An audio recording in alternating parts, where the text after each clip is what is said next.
Alright, howdy folks, and welcome back to the channel. Today we are going to talk about Battlefield 5 and why I think it's worth playing in 2023. Not only because it's 90% off until February 2nd, but also because the Battlefield 1944 mod has completely changed the game for me and basically reminds me of the glory days of Battlefield 1942 and 43. Oh, it's a jitter. Oh, that's. Oh! Ooh! Oh, I'm alive! I just got kicked back a whole bunch. Now you can find a link to the store page for Battlefield 5 below in the description, as well as a link to the Battlefield 5 modding community Discord server where you can check out Battlefield 1944 and a bunch of other mods. Before we get into the rest of the video, I do need to warn you of the cheating epidemic that plagues Battlefield 5. Davidson and myself probably spent around 4 to 5 hours playing on multiple servers in different regions, and about 50% of our games there be a cheater on one or both teams. The recent reviews also talk about this as well, and it seems that the only solution is to play on a server with active admins, as of course they'll ban cheaters right away, though finding servers with active admins is time consuming and just not always possible. The gameplay you see in the background of this video is all recorded on hardcore servers with a faster time to kill, and I should note that I myself turned off the HUD to really try to experience Battlefield 5 as if it was Postscriptum or Hell Let Loose, but I'll touch on this later on in the video. As someone who mostly loves historical accuracy in his World War II shooter games, I didn't expect Battlefield 5 to initially appeal to me. The trailers with the bionic arms and other over-the-top cosmetics initially really put me off from wanting to play the game, though a few days after release it became clear to me the developers had removed the most egregious offenders, so to say, and I ended up getting the monthly EA subscription, which granted you access to Battlefield 5 and a bunch of other games. We're getting flanked from the left, Sherman. Yeah, I'm hearing them. I knew that Battlefield 5 would just be like Battlefield 1 and other previous Battlefield games, where realism and historical accuracy would take a backseat to gameplay and overall game flow.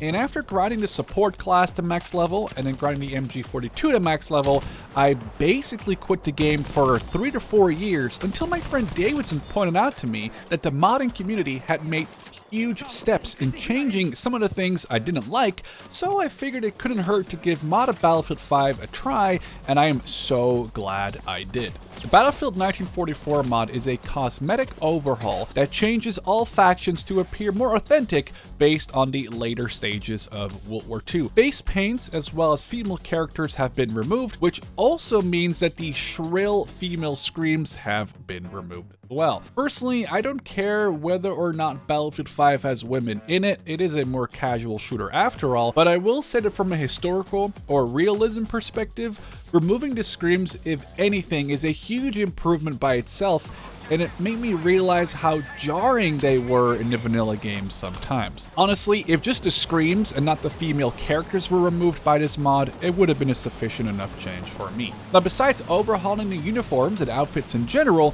the mod also introduces realistic faction flags, mostly looking at the German flags and symbols. Though these visual and audio changes might seem relatively small or even nitpicky, for example the female screams, they greatly increased my enjoyment of the game and made identifying friend from foe a lot easier, which is very important on these hardcore servers with friendly fire turned on. In this video I used a few other mods, mostly to replace the look of certain weapons like the G43 or SDG44, but you definitely want to check out the mod community Discord for a large assortment of different mods to experiment with yourself. Now about the gameplay, before I recorded this footage, I had not played hardcore mode in Battlefield 5, and the last time I played hardcore in any Battlefield game must have been way back in the glory days of Battlefield 3, so it took me a little bit of getting used to. I initially played with the HUD turned on, but I soon realized that I could make Battlefield feel like a more arcade version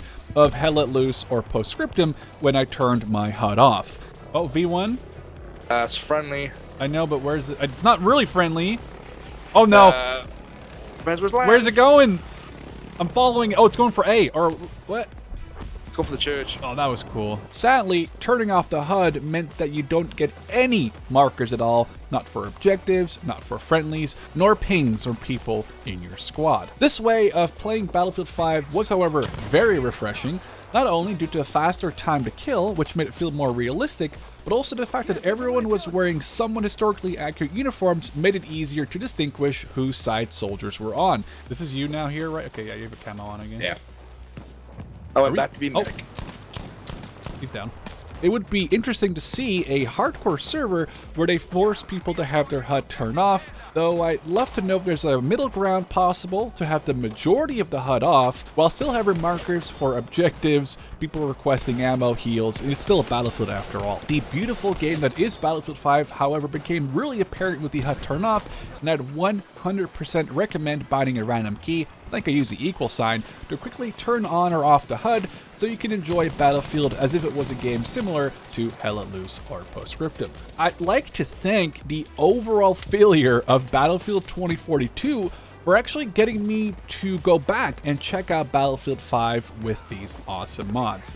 Now, I'm not sure what's coming next for Battlefield as a franchise, but I know I'll definitely be going back to modded Battlefield 5 for the foreseeable future, though I can't stress enough how frustrating the cheating issue is currently. Whether it's EA or DICE not wanting to get rid of them, to hopefully have more people get into Battlefield 2042, or if there's a less nefarious reason, it doesn't really matter to me. I just want less cheaters in my Battlefield game.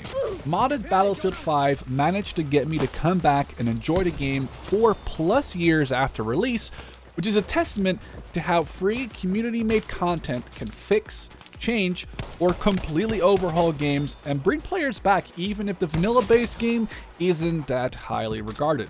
Are you going to go back to Battlefield 5 with mods? Are you interested in trying to play without HUD whatsoever? It's honestly a totally different experience, one that might be a bit frustrating at first, but a very rewarding one once you get used to it. Oh god! That was like perfect, dude! That was awesome. Damn, man, just push up there and just get him. It's just a more arcade version of Hell Let Loose at that point, with less time running from objective to objective and more time spent fighting, something I personally don't dislike. Screw it, I'm going for the building. Yeah, I'm joining you. Oh! Explosion. Left side to the right of that where you are.